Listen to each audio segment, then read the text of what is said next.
Rumah di ujung kebun tebu. Tidak ada yang benar-benar tahu kapan rumah itu dibangun. Penduduk desa hanya menyebutnya rumah Tuan van der Velde, nama terakhir penjajah Belanda yang pernah tinggal di sana sebelum menghilang secara misterius pada tahun 1947.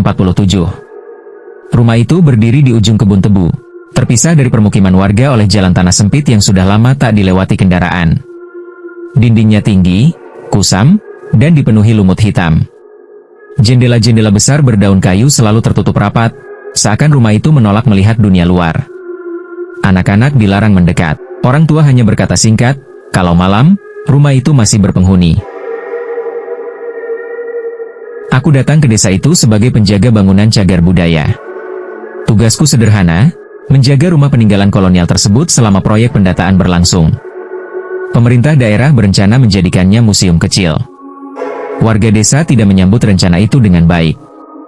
"Mas, itu rumah bukan kosong," kata Pak Wiryo, kepala dusun, saat mengantarku ke lokasi. "Sudah puluhan tahun kami biarkan sendiri." Aku tertawa kecil, mengira itu hanya mitos desa. Sebagai orang kota, aku sudah terbiasa dengan cerita-cerita semacam ini. Namun saat pertama kali berdiri di depan rumah itu, tawaku menghilang.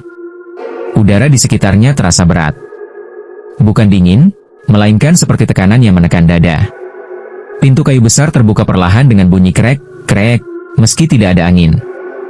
"Masuklah sebelum maghrib," kata Pak Wiryo pelan. "Setelah itu, jangan keluar lagi." Bagian dalam rumah lebih luas dari yang terlihat dari luar. Lantainya dari tegel Belanda bermotif bunga, retak dan menguning. Bau apek bercampur besi karat menusuk hidung. Di ruang tengah, tergantung sebuah lukisan besar. Seorang pria Belanda berseragam militer, berdiri tegap dengan tongkat komando.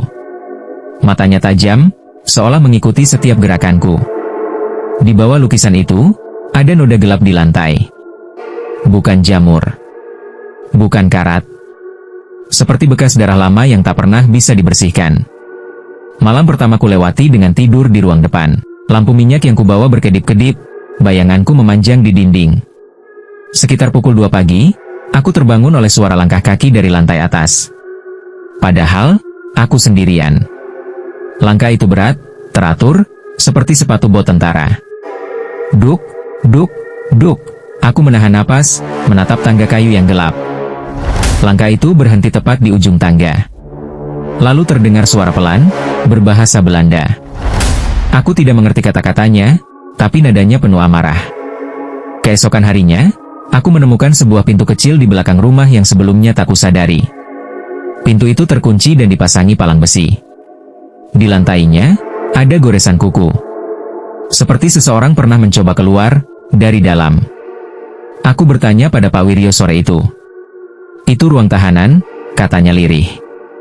"Dulu, pejuang-pejuang desa disekap di situ. Disiksa. Tidak semuanya keluar hidup-hidup." Aku menelan ludah. Malam-malam tertentu, lanjutnya, masih terdengar jeritan dari sana. Malam itu, aku bermimpi. Aku berada di ruang kecil itu. Gelap. Lembab. Tangan-tangan kurus mencengkeram kakiku. Suara jeritan bercampur tawa keras seorang pria asing. Saat terbangun, kausku basah oleh keringat.